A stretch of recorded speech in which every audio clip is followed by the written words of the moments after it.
Hi, everybody. Welcome to this installation of our Hive Talks. I've got Ross with me today. All right, Ross? Right there. As you know, as we've discussed before, Ross and I spend a lot of our time discussing quite inane, boring things like pensions, mortgages, investments, the economy, that type of thing. And we kind of thought there's something we should be discussing about pensions. So this came about initially. So we had the budget a few months ago, and most of my attention, to be honest, was on the national insurance because it has such a kind of direct and immediate implication on us and our client base as well. The bit that didn't hit home for me as strongly was the changes on inheritance tax on pensions, broadly because it doesn't affect me as directly. But then speaking with a few clients, they from their perspective played by the rules their full career, being prudent in chucking a load of money in their pension, and they were hoping to pass that pension down to their kids. Now it's being hit with IHT, so it kind of spawned a load of conversations that we're having, and I was kind of asking Ross, okay, so that's kind of lost 40% of its value. What are the options? What are the options for our clients? What can they do? Can they draw it out? Yeah. So, Ross, do you want to kind of start by giving a bit of color from your perspective, and we'll go from there. Yeah, I think probably the first thing I'll kind of say is, again, kind of context is important in this. So pensions and certainly the current kind of theme that we've got with pensions, it's kind of on the crossover between IFAs and your tax accountant there as well. That there is overlap, but there's some kind of gaps as well. So you broadly got to be kind of very careful to make sure you're asking the right person, or you've got a team of advisors that are actually kind of communicating together. Otherwise, you just end up kind of confused or with kind of a bad outcome. Now, but I'm probably kind of slightly more skeptical than that as well, though, just because of the kind of dynamics. What we've got is ever evolving rules around pensions, I suppose, is the Mhm. answer.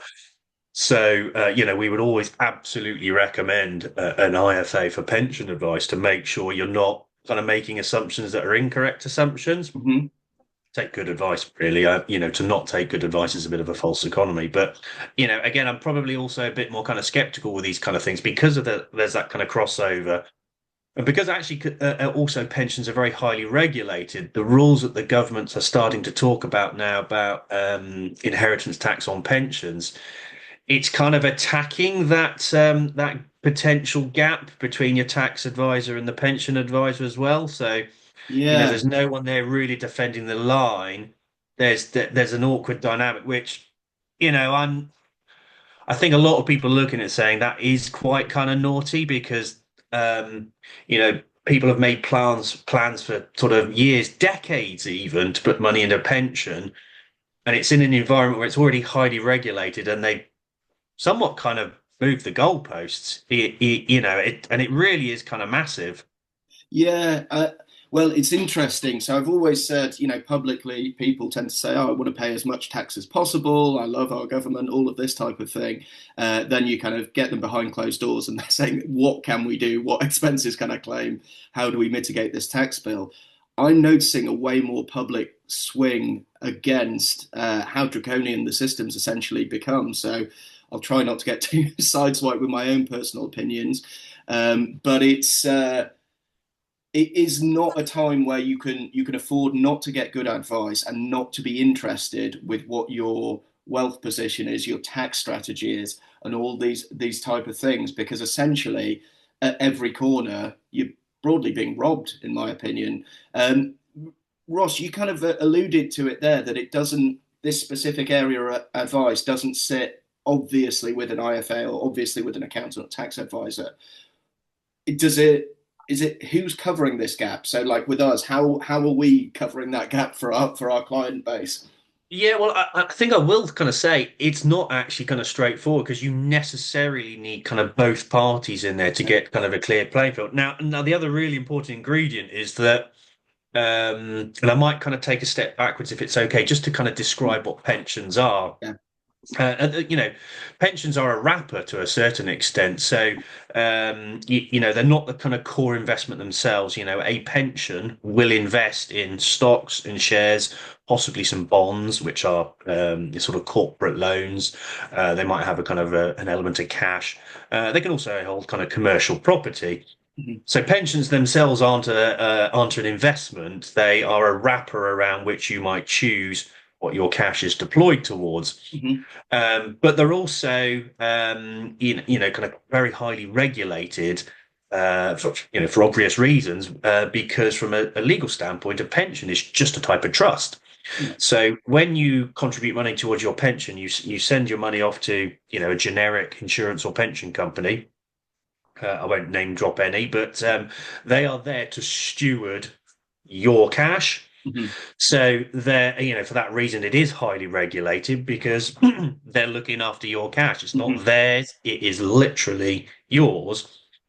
Now, there are tax advantages to doing it or perceived tax advantages historically. But the kind of starting point there is that it's very kind of regulated and also kind of locked away. There are kind of Yes. quite tight rules and regulations about when you access that cash. So I was alluding to it earlier in this kind of show that, you might be making a plan or contributing funds to your pension over any number of years, and it's something you're designed to access when you kind of hit retirement age. And that's very important planning.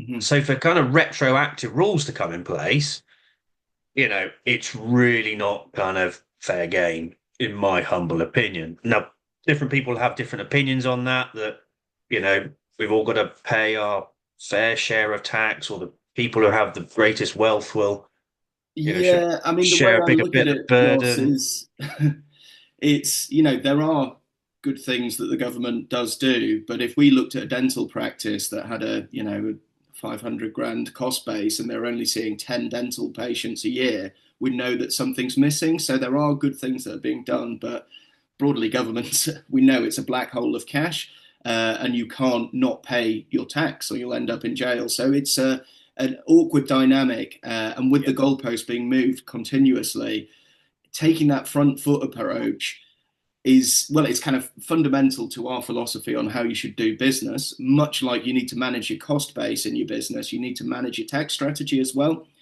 yeah, Now, what I hadn't appreciated, I think people think that their accountants do that for them. Yet my accountant takes care of my tax strategy for me and make sure I'm paying as little tax as possible. Broadly speaking, they don't actually. They make you compliant with HMRC. HMRC is very clever. So the way you're trained as an accountant is essentially to be an agent of HMRC. So when someone joins Hive, there's almost a certain amount of deprogramming that we go through, so you can actually work for the client as opposed for working for the taxman. So the other point that I hadn't appreciated as well, is a bit of kind of nuance to it. It's really hard to get people to go through tax work because it's complicated and takes time and attention. It also doesn't add any asset value to your accountancy business. So broadly speaking, most accountancy firms don't bother doing it because it doesn't add any asset value for them. It's very hard to execute because you're taking a client through a journey with stuff that they generally just won't understand because it's all new territory, and probably you need to study for 7 years to get to the point where you understand it. well, So inheritance tax is, there's another element to inheritance tax that you don't feel the pain of paying for a significant amount of time, if you even feel it at all. yeah, yes, yes. Well, did it ever get further substantiated, that there was a leak that they were thinking of getting rid of the 7 year gifting rule? Well, I mean, this is kind of relevant to this conversation in a way that, the changes to rules around pensions or inheritance tax on pensions are predicted to come in April 27, if I'm correct. Yeah.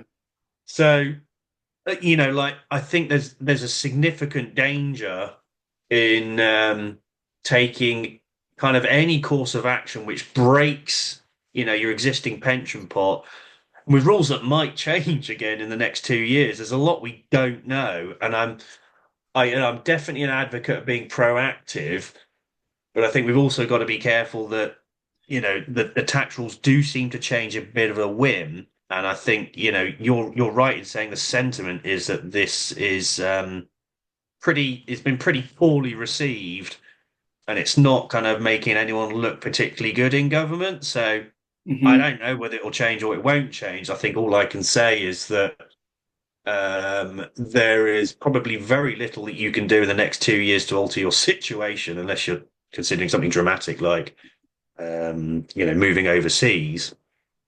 Um, Which you so joke we about, but it's coming up more and more, isn't it? We have clients that kind of commute to work from Dubai, so they yeah. can harness that tax position. So it's interesting times. But what you're saying is, so say you've got a pension that you thought you were going to hand down to your kids, you wouldn't be taking anything radical now, like I'm going to strip all the cash out of that pension and hand it down today, broadly because we don't know what the long-term IHT play by government's going to be. Yeah, so again, this is something I must be very clear. You need to get specific advice. So, if I'm generalizing a number of things, what we've broadly got at the moment in terms of a landscape with pensions is that um, when you contribute money into a pension, you get tax relief. The government set up systems so there's symmetry to it, so that when you draw the money down, there's probable income taxes when you draw it down. Depends on your circumstances at the time, and you can kind of work that system. Mhm. Now, what we've got is this kind of double whammy. It's like an aggregation. So the situation now is, well, if you don't draw money down from your pension is considered an asset, and Mhm. so that your estate will pay inheritance tax on it, 40% if the rest of your assets are high enough. So your beneficiaries will get that pension asset net of inheritance tax, and they'll still pay income tax to draw it down for themselves because those are the rules that are in place. Huge amount of vitriol about that, but there's this kind of double taxation. I'm seeing kind of percentages along the lines of 67%. Now, other people are taking course of action going, this is outrageous. I don't want my estate to suffer inheritance tax. And maybe they're kind of slightly older, so they're thinking about it much, much more. They're saying, well, hang on, what if I draw that money down now so it's Mhm. not inheritance taxable? Well, the trouble is, to take the money out now, you suffer the income tax and it goes in your pocket, and you might still pay inheritance tax with it in your pocket anyway. Yeah, Now, again, that's that kind of generalization that maybe what people are doing is thinking about drawing it down, paying the income tax, and gifting it away. yeah. Classic 7 year rule. Now, that is a potential course of action, but we're very specific very quickly to each person's kind of individual circumstances. And I just think that the pain is, well, I can't say do it or don't do it. I think it's just a case of, you can possibly act too quickly sometimes because of that kind of double whammy.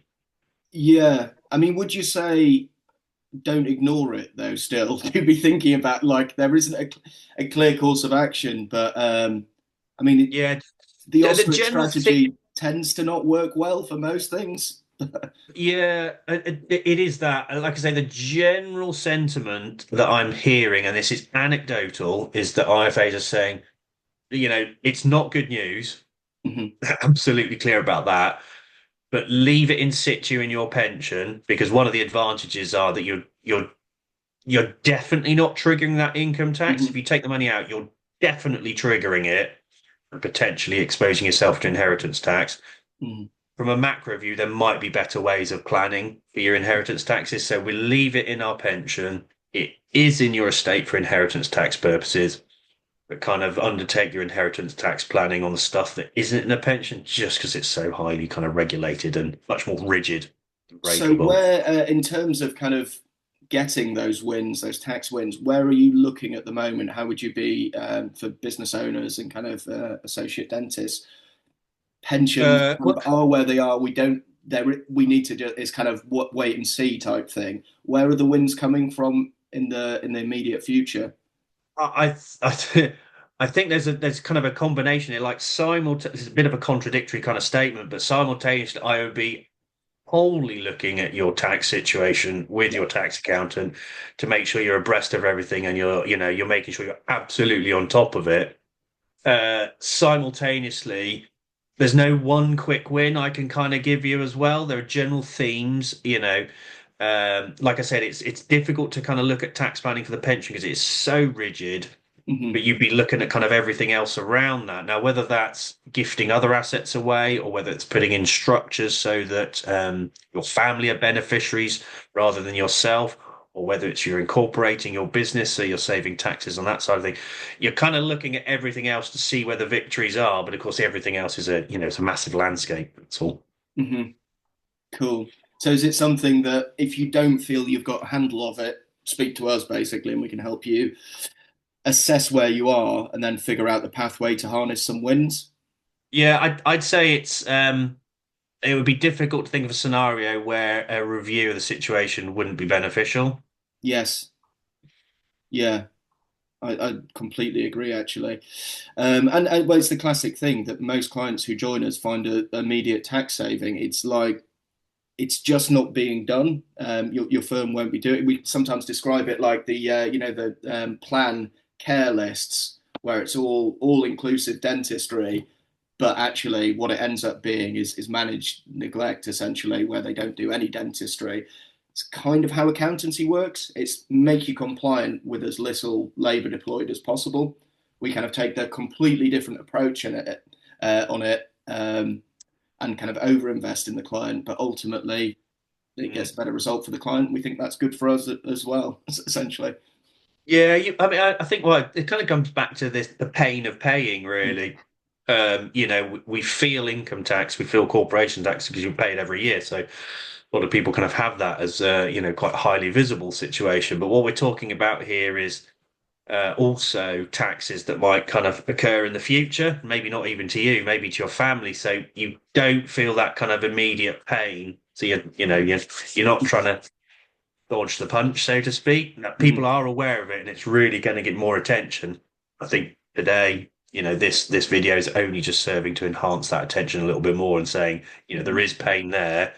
Should you spend half a day focused on your tax strategy, or should you spend half a day in surgery? Like, I know how much you can generate for half a day in surgery, but I can also say that the kind of the return on investment for that half a day, is like multiples Mm-hmm. larger in terms of your tax strategy. Whether you find it interesting or not, or motivating enough, that's kind of up to you. But Yeah, I mean, we the try our returns best to definitely. make it interesting, but yeah, and kind of bridge that gap of translating what it is Simon is actually talking about and making it understandable. You're quite a good translator, Ross. But yeah, drop us a line if you want to discuss any of this stuff, because it's worth doing now. Because yeah, the ostrich strategy isn't going to help here. You'll just end up paying the maximum amount of tax. Yeah. Good stuff. Well, thanks for your time, Ross. Thank you. And we'll finish there. Cheers. Cheers. Thank you.